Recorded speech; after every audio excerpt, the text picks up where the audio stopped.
Hi, welcome to the Bloomfield Township Community Policing Podcast. I'm Captain Bryan Pizzuti, filling in for Chief Jim Gallagher.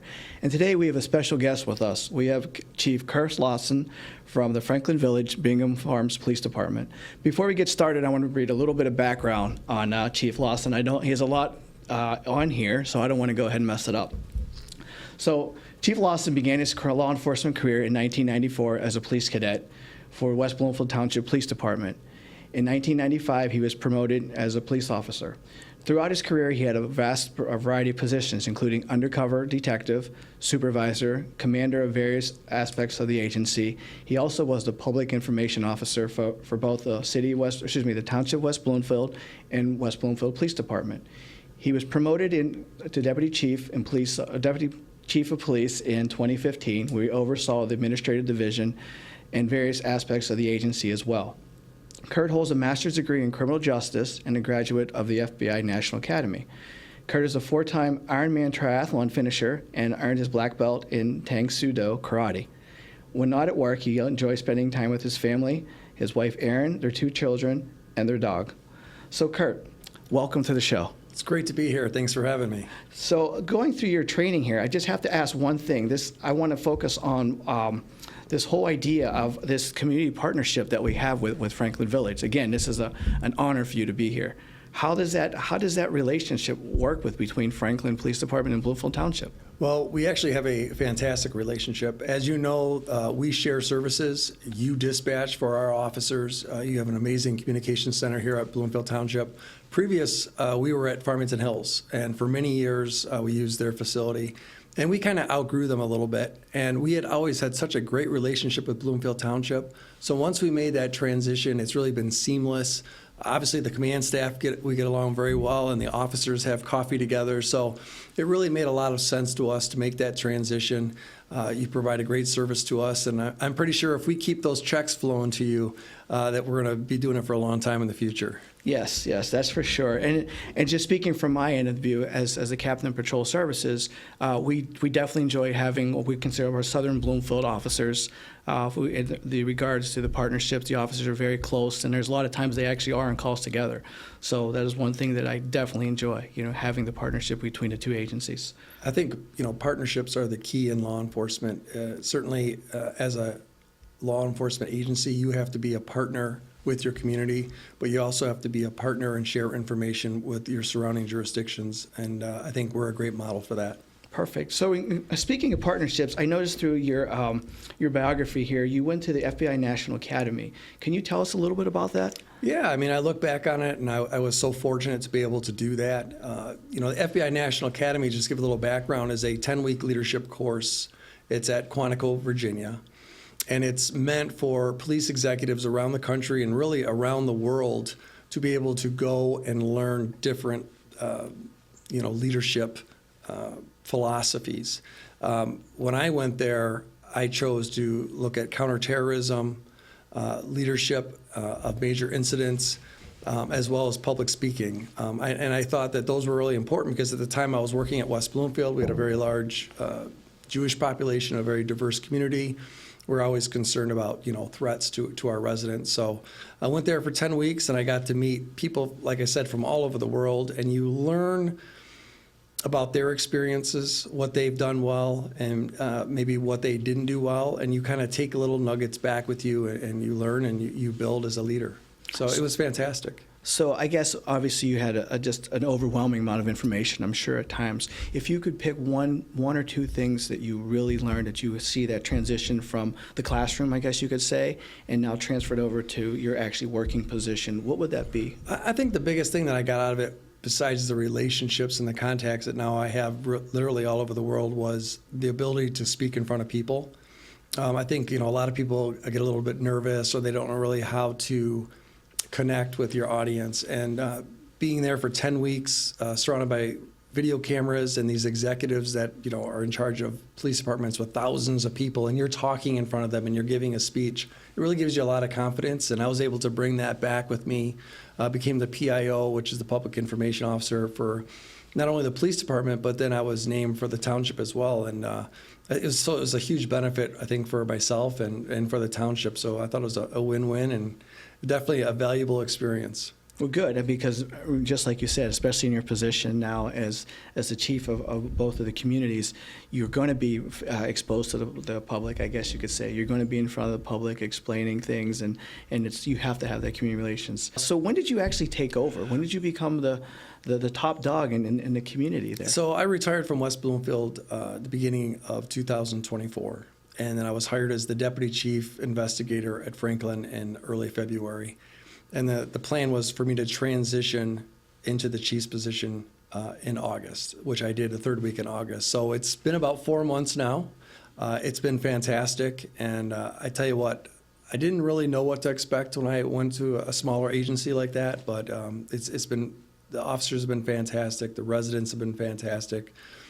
All of my bosses, the trustees in both villages have been great. So it's been a wonderful experience. Great, for sure. So you've obviously had, as you just mentioned before, you focused on you had a lot of different specialized training, a lot of training that you brought back to the communities.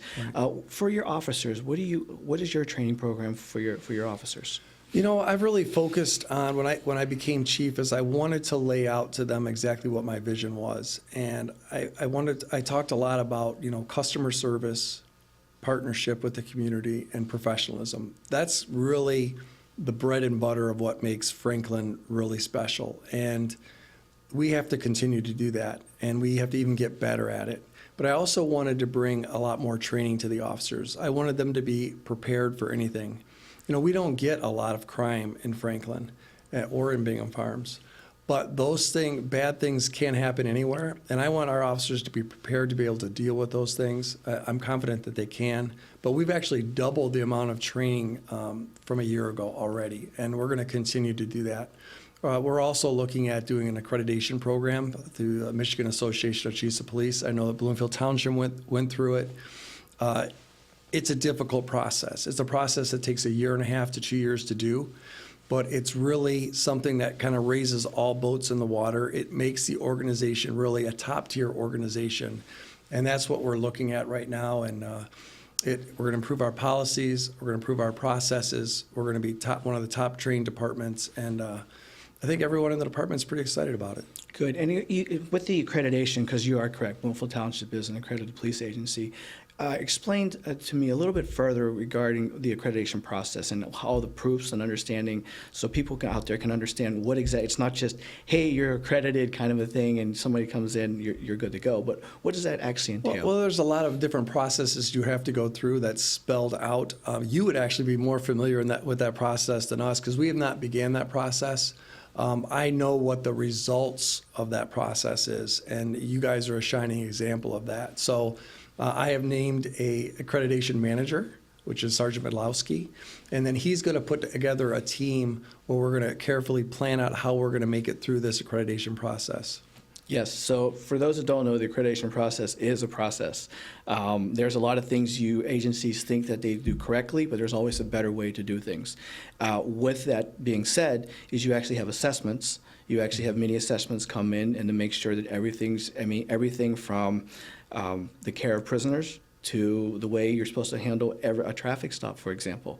Everything is examined. Everything wants to make sure that the state says, hey, these are good standards that we have, and we're all consistent. So unfortunately, there are a lot of agencies that don't have it, and the benefit of it is that, of course, is you have withstanding. You have a foundation now that says the state recognizes these proofs, these criteria, these standards, and their practices. They're good stuff. So your priorities, I guess you mentioned them briefly as the chief of police. What are some of your other priorities? You could expand on that besides your training and your professionalism. Well, I've set my expectations to the officers, and that is that we always have to be ethical. We have to be transparent, and we also have to be able to communicate with the community that we serve. I know, very similar to West Bloomfield, at West Bloomfield we had 66,000 residents, and I had 120 personnel there. But the challenges are the same, and the expectations are the same from the community, from the trustees, that they expect you to have the highest standards of law enforcement. and they expect you to have great customer service and to be professional all the time. Not 95% of the time, but all the time. So those are my expectations. And as a leader of the organization, it's my job to make sure they have the tools and the training to do their job, and that's what I'm working on right now. Well, thank you, because again, similar to Bloomfield Township, our agencies more or less sometimes mirror each other, just regards to the size, but the expectations that the residents want, high standards all the time. Absolutely. It's not acceptable 51% of the time. It's 100% of the time. So we actually have some footage of your building, I guess your police agency. Sure. Could we go ahead and put that up for me?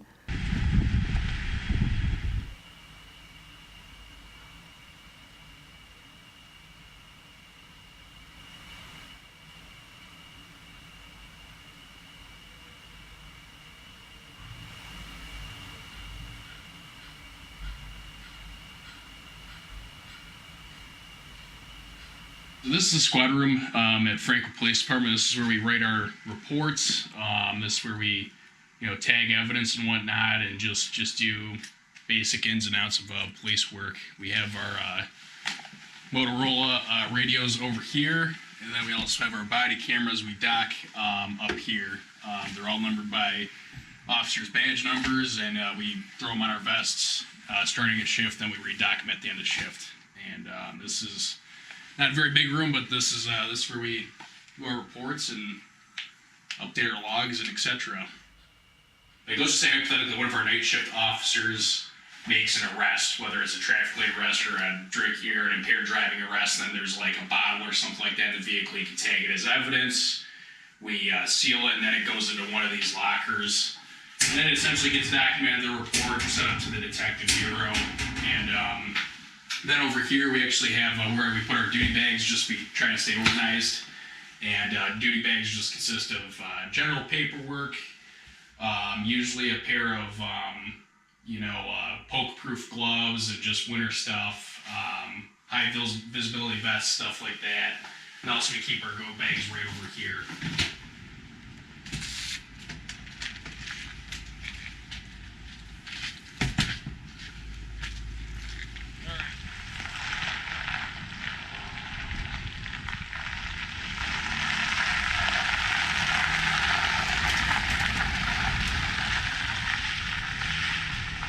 I've actually been a police officer for, will be 5 years in June of next year. So it's been a good, really good job becoming a police officer. I really enjoy dealing with people, day to day. And I think a big reason why I wanted to become a police officer is I really wanted to, serve a community, make a community safer. And a big attraction of the job too is I don't think 2 days are ever the same, and I think that's what keeps the job interesting. Okay, so thank you for the footage.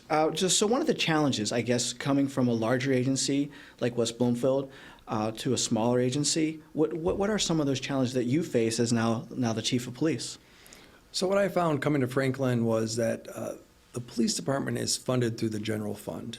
There isn't necessarily a dedicated large pot of money like a public safety millage like I had in West Bloomfield. I had a $21 million budget in West Bloomfield. I've come to Franklin, I've realized that pot is much smaller. And as we kind of look at where we want to go with accreditation, where we want to go with training, we look at infrastructure needs, we realize that more money, we need to find more money. We need to find more revenue streams. And it's always difficult to go to the taxpayers and say, give us more, give us more.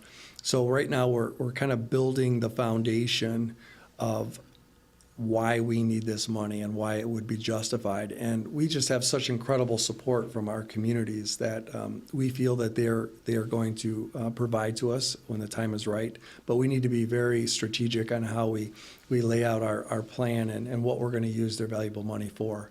But really that's been the biggest challenge at this point, is that we need to upgrade some equipment, some technology, and again, move forward with that training. I want to concentrate as far as training is concerned. We look at de-escalation and duty to intervene and dealing with individuals with mental health and disabilities, autism. I want our officers to be able to deal with these individuals in a professional way and know what they're doing, so there's no mistakes as we move forward. And speaking of training, isn't it recently the state also now have mandates and training standards as well? That's correct. So then that affects all the agencies in regards to we have to have so many credit, so many hours. And I believe this year for 2025 it's going to be 24 hours of training. That's correct. And I mean, that in itself is a challenge. It is a challenge because you have to, in a small department like ours, we have 12 officers, and you have to backfill. When they're at training, we have to backfill the road with overtime. So it can be very costly, and I was glad to see that the state has stepped up and provided some funding. But as we looked at our original budget for training, it was just not going to cut it for what I wanted to accomplish. And, my hat's off to the board of both Franklin and Bingham Farms that have been very supportive of my vision and, being able to provide additional funds to make those things happen. Yes, and the support of the community and the board is paramount. Having that communication, laying everything out and understanding, these are our needs that we need as an agency, and hopefully everything matches the needs of the community. Right. Do you have any final thoughts? Well, Any I think final you thoughts? kind of hit on it a little bit as like communication's the key. I think communication with the community is vitally important, but communication within your agency. As a leader, like yourself or me, like we are successful or we fail depending on communication. And it's not just communication from me down to the officers, but it's from officers up. And my leadership style, I think I like to describe as like transformational. So I want to be inclusive. I want the officers to have ownership and the vision of where we're going and how we're going to get there. I want to hear their opinion. And I think I've tried to do that in my 4 months here, and it's already been, I think, pretty well accepted so far. And I think as long as we keep that communication flow open, we're going to see success far into the future. And I just have one question for you, one more final question Sure. in regards to leadership styles, because there's a variety of different styles out there. Can you explain to me what your transformational leadership style is? It's just, As the chief, especially. yeah, it's kind of what I explained. It's inclusiveness. It's a team concept. It's making sure that you communicate effectively. I think if you look over some of the successes I've had in my career, none of those successes were done just on my own. It was with the people that I surrounded myself with, and I always try to surround myself with very smart people, a lot of times a lot smarter than myself, and then they have different ideas, and we brainstorm, and we come together, and we're able to achieve what we set out to achieve. And I think that's when you have an open-minded leader, you can really make some special things happen. And, both of my sergeants are like that. They're open-minded. They don't mind expressing their opinion, and they'll listen to others. And I think that's very important. And it's very good. You mentioned one very, very important thing is about teamwork, Yes. about having that support network. This profession is a difficult profession, and without establishing those relationships, kind of like you did at the FBI National Academy with all those different leaders from all the different across the world, having those relationships is paramount. And hopefully, and I don't see why it wouldn't be, but we continue our relationship with Bloomfield Township and Franklin Village. Excellent. So I look forward to many years of Yes. continued relationship. And as you know, and you just touched on a little bit, is that being in the police business these days is not only very expensive, but is very difficult because the pool of qualified applicants is so small. And we're all competing. All the law enforcement agencies and municipalities are competing for the very best talent. So that's another thing in Franklin that we're working on is that we got to make sure that, the officers are getting paid what they should be getting paid. We have to have a good pension. Healthcare costs continue to rise. So it's a free agent market, and the officers aren't necessarily dedicated to one police department anymore. They're going to go what's best for them and what's best for their family. So, we're going to do a friendly competition with you, and hopefully we can hold our own. yes. And how is your staffing? Our staffing is great. We're only down one person. And how that's about very- yourself? We are well. We are well. We're absolutely well. But it's a friendly competition. But again, in all seriousness, the cooperation between the agencies, I enjoy it. You're like I say, you're a southern end of our township, and I know that you have our back and we have your back. So I want to thank you for coming to the show today. Thank you. And I have nothing else wrapping it up. And again, I want to thank our guest, Chief Curt Lawson. I appreciate taking time out of his busy schedule as a chief. That's it. I appreciate it. Thank you.